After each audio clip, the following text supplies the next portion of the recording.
ini IM yang paling banyak di request untuk di review di 2024 ini. Jadi halo dan selamat datang di After Sound Review. Dan yes, ini adalah review gue untuk 7Hz Sonus, dimana IM ini menggunakan konfigurasi driver 1 dynamic driver dan 1 balancer mature persisi di harga sekitar 800 ribuan. Dan yes, kalau misalnya kalian udah sering nontonin question and answer eksklusif gue cukup sering merekomendasikan IM ini. Jadi seperti biasa aja, langsung gue akan bahas mengenai build fit, frequency response, suara, dan juga perbandingannya. Sebelumnya thank you dulu untuk Kuping Sensi yang udah mengirimkan unit ini untuk gue review. Dan yes, kalau misalnya kalian pengen salah satu toko yang gue kasih rekomendasi secara warranty-nya, secara klaimnya, secara penanganan customer sudah terpercaya banget, Kuping Sensi ini adalah salah satunya. Dan kalian bisa cek aja, dia banyak banget menyajikan IM, DAC, kabel, dan yang lain-lain. Dan tentunya kalian bisa beli 7Hz Sonus ini di link yang gue kasih di deskripsi di bawah, langsung ke Kuping Sensi. Secara tampilan buat gue si 7Hz Sonus ini walaupun kelihatannya humble ya, dia nggak terlalu punya pola aneh-aneh, tapi cukup mencolok di saat yang bersamaan karena faceplate-nya yang melengkung seperti ini. Tuh, lihat. Ada kayak naikan di sininya dan warna merahnya cukup genjreng, tapi untungnya buat gue nggak norak. Sama gue suka warna merah ini kayak ruby red di bagian dalamnya, dan bagian faceplate-nya sendiri juga shiny aluminium yang nggak terlalu genjreng aneh-aneh. I just like how it looks. Dan yes, ini emang kelihatan agak besar ya, walaupun cuma 1DD 1BA. Dan filternya warna gold seperti ini. Kabelnya ini pakai dual pin. Mungkin satu hal yang gue pribadi kurang suka adalah kabelnya seperti Quetiao. Tuh lihat, dia kayak gabungan beberapa kabel begini. Dan yes, ini walaupun bisa dibilang fleksibel sih fleksibel ya. Cuman kalau misalnya gue gulung gitu, gue pengen cepet-cepet kan, itu kayak nggak terlalu bisa stay in place gitu. Lihat tuh betapa dia nggak terlalu bisa kegulung bulat gitu. Itu aja sih yang buat gue sedikit minus secara penggunaan. Tapi secara tampilan sih ya lumayan unik ya. Kalau lu pakai ini cukup mencolok. Dan yes, jacknya pun cukup menarik secara bentuk seperti ini, kayak bagian tembus pandangnya di bagian sini. Walaupun 7Hz Sonus ini agak besar secara ukuran housing, tapi ternyata kalau gue pakai seharian itu gue nggak ada komplain sama sekali. Dia lumayan menonjol dari kuping gue, tapi lekukan bagian dalamnya itu somehow nempelnya enak banget. Gue tahu ini cukup subjektif, bentuk telinga orang berbeda-beda, tapi at least di pengalaman gue pakai seharian itu gue nggak ada komplain sama sekali. Eargate-nya juga ngepas, dan walaupun ini kabelnya Quetiao, tapi cukup ringan dan yes, non-microphonic. Yang gue kurang suka dari kabel ini memang ketika digulung aja. Tapi selain itu, kalau gue pakai secara seharian, gue nggak ada pegel-pegel ataupun protes sama sekali. Secara tuningan dan frequency response, gue bisa mengkategorikan IM ini sebagai somehow neutral with bass boost, relatively. Ya, gue tahu masih ada perbedaan sedikit di sekitar pendekatan di ear gain upper mid 3 kHz, di mana dia naik duluan di sekitar 1,5 sampai 2, turun dikit justru 3 kHz-nya biar mungkin lebih aman ya kasarnya vokalnya, biar nggak shouty gitu.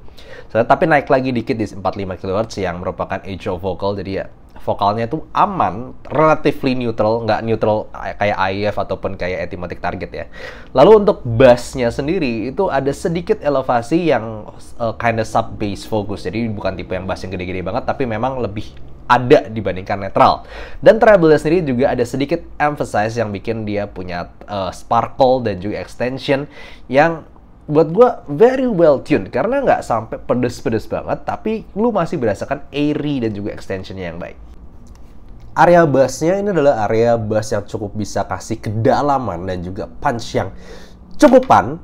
Cuman jangan berharap ini adalah bass yang tebel dan menggelegar. Dia tipe bass yang adaan, tapi dinamikanya itu bagus. Jadi kayak mau lagu apa aja, itu lu bakal tetap berasa dentuman bassnya, dalamnya dem dem dem dek gitu. Tapi bukan tipe yang jeduk duk duk duk. Nggak, lebih kayak dem dem dem dem. Ada dan fun, cukup berasa, cuman bukan tipe yang punchy banget. Tapi anyway, buat gue pribadi ini sebenarnya di lagu, berbagai macam lagu, mau pop atau mau akustik ataupun lagu yang agak megah gitu, ini tipe yang cukupan, nggak pernah terlalu kegedean ataupun kekecilan. Kayak it's always there, you will notice it. Lu bakal nyadar ada bassnya, dan bassnya dalam, cuman nggak bakal jadi main star of the show. Vokalnya ini well tuned, I like it. Karena dia dengan pendekatan ala yang gue bisa bilang kayak ala 64 sebenarnya ya. Ala 64, kalau misalnya lu tahu, dia kayak lihat U12T, U4S gitu kan. Dia ada naik di sekitar 1,5-2 kHz, lalu turun di sekitar 3 kHz, tapi naik lagi sedikit. Jadi kayak vokalnya tuh masih ngerasa gigitannya tuh masih ada. Kayak kejelasan vokal itu ada, tapi lebih aman dari shoutiness dibandingkan kebanyakan. Kalau misal lu bandingin sama kayak semacam EW200 tuh bakal jelas banget. Di sini jauh lebih kalem, tapi gigitan dan kejelasannya tuh masih terjaga. I like it in a way. Gue denger lagu apapun itu nggak ada yang bikin kuping gue sakit ataupun capek. Cuman di satu sisi lagi, kalau misal lu mau cari sesuatu yang seru banget di sekitar 3 kHz-nya, lu nggak terlalu dapetin di sini. Kayak contohnya kalau misal denger lagu yang teriak, atau misalnya lu denger mungkin musik rock yang butuh gigitan yang jelas di sekitar 3 kHz, ini nggak terlalu bisa. Ini lebih ke kalem tapi well tuned, balance, dan buat gue kebanyakan lagu itu jadi kesannya aman dan ya cukupan aja dan dapetin clarity yang juga bagus. Buat gue pribadi, gue suka ini. Cuman kalau misal lu pingin yang terspesialisasi, pingin yang gigit banget, gue rasa nggak terlalu. Treble-nya di harga under 1 juta, gue bisa kategorikan spesial. Kenapa? Extension-nya itu benar-benar bagus. Nggak cuma extension, tapi juga gigitan dan sparkled airiness, kayak gemericik-gemericik treble di atas.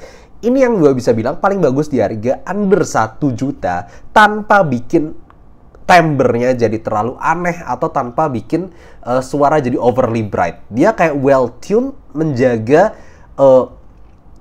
soalnya dia menjaga nggak terlalu pedes dan nggak terlalu bikin capek, tapi there's a lot of extra air detail there yang di harga segini buat gue spesial. Sebenarnya kalau misalnya kita ngomong extra air detail, yes, gue tahu lu bisa dapetin kayak di semacam KZP-R2, tapi itu timbre-nya jadi nggak natural, berlebihan di upper treble-nya. Sementara ini kayak cukupan aja, dan dia tipe yang bisa dapat airiness treble tanpa overly aneh timbre-nya ataupun jadi aneh-aneh gitu. Itu biasanya di harga agak mahalan. Nah, di sini di harga under 1 juta buat gue ini spesial banget. Jadi yes, lu dapetin airiness, gemericik, extra detail tanpa terlalu over in your face.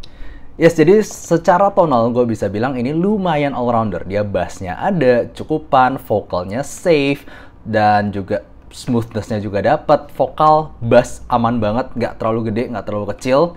Mungkin kekurangannya kalau lu fokus pengen yang EDM banget gitu, yang pengen ngebass banget, ini enggak, dan vokalnya yang maju banget atau ngerock banget, ini enggak. Tapi untuk kebanyakan lagu di safe. Tambahannya lagi yang gue suka adalah di area treble. Treble-nya itu di harga under 1 juta. Maybe this is almost my favorite mungkin ya sekarang. Karena treble-nya itu bisa nyampe extension yang bagus. Jadi dapat gemericik treble atas tanpa menjadikan timbre-nya jadi berantakan atau ngaco atau jadi metalik atau gimana-gimana. Enggak. Tetap dapetin string di atasnya itu dengan baik banget.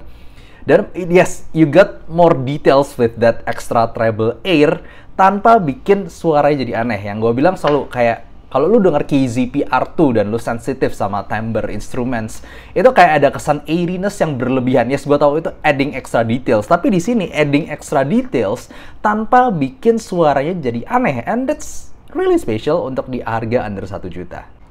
Nah, lalu secara teknikal dia juga bagus, tapi lebih bagusnya tepatnya lebih di clarity-nya dia dan kejelasan detail-detail yang memang ada kontribusi dari treble-nya tersendiri tadi.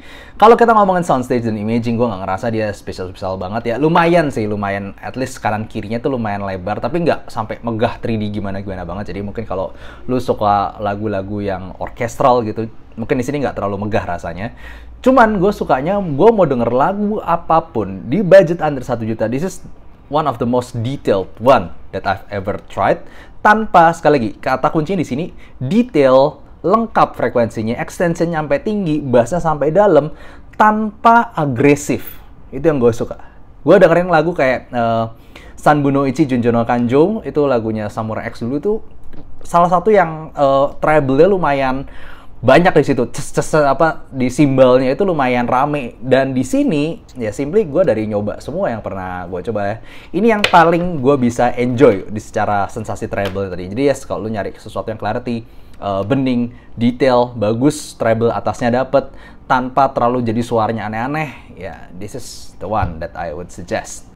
Pasti ada pertanyaan, gimana bang dibandingin sama si merah satu lagi yang kemarin gue udah review cukup bagus, yaitu Tangsu Swan NV. Buat gue pribadi, si Tangsu Swan NV tetap bisa dikategorikan mungkin lebih all-rounder, karena terutama di bagian bassnya itu yang lebih asik.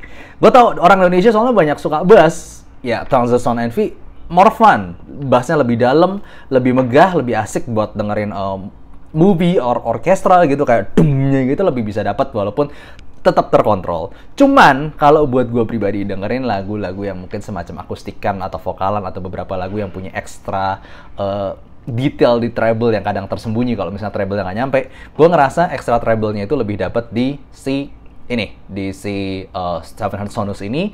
Dan kalau misal dengerin lagu yang lebih cepet, gue ngerasa si Tangsu Swan NV itu masih sedikit lebih, walaupun gue nggak ngomong itu lambat ya Tangsu Swan NV, cuma sedikit lebih lambat dibandingkan si Seven Sonus. Jadi Seven Sonus ini mungkin dengerin lagu akustikan, lagu yang semacam vokalan, atau lagu-lagu yang instrumentalnya nyampe tinggi banget, gue masih enjoy di sini. Jadi kayak tergantung preferensi ataupun genrenya. Tapi anyway, buat gue pribadi kalau misalnya lu mau melengkapi satu sama lain ya juga nggak ada salahnya. Karena si satu lebih megah dikit, sama-sama all-rounder, satu lebih megah dikit, spesial di area bass tanpa terlalu gimana-gimana, satu lagi ekstra di treble tanpa terlalu gimana-gimana. Jadi kayak ada ekstra plus minusnya dikit-dikit masing-masing. Kalau gue pribadi suka dua-duanya dan bisa suka satu atau yang lain tergantung genre lagu. Dibandingkan dengan Kevin Delci, well Kevin Delci lebih warm, lebih nyantai, lebih smooth.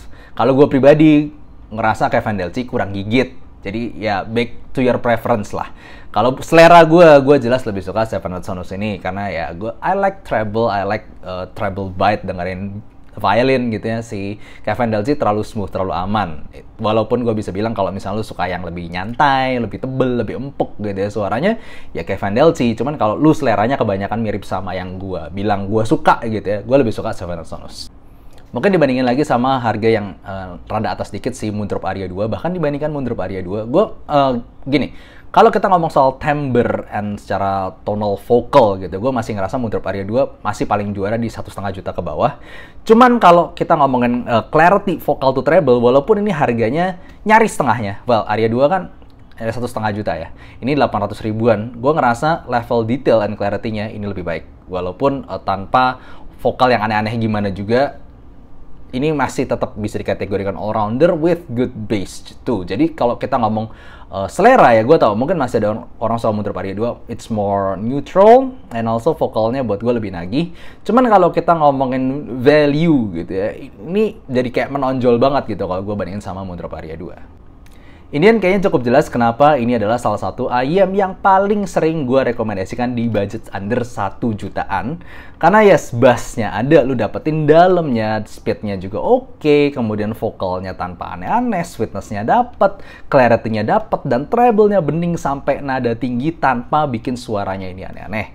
So yes, easy recommendation untuk kebanyakan lagu kalau misalnya lu mau dapetin extra treble tanpa overly strange. Mungkin yes, gue harus ngomong karena ada extra treble yang dari gue yakin dari BA drivernya itu ada sedikit sensasi timbre BA, tapi itu kayak minor, nggak sampai parah-parah banget. Dan selain itu ya, I just really like it buat lagu anime, buat lagu pop, buat lagu yang lain, kecuali EDM ya, mungkin EDM aja yang nggak terlalu kurang tebel dikit buat gua bahasnya. Selain itu, ini melahap banyak banget genre dengan asik dan clarity yang bagus. Jadi that's all. Kalau misalnya kalian pengen beli, gua kasih link di description di bawah. Thank you for watching and see you next time. Bye-bye.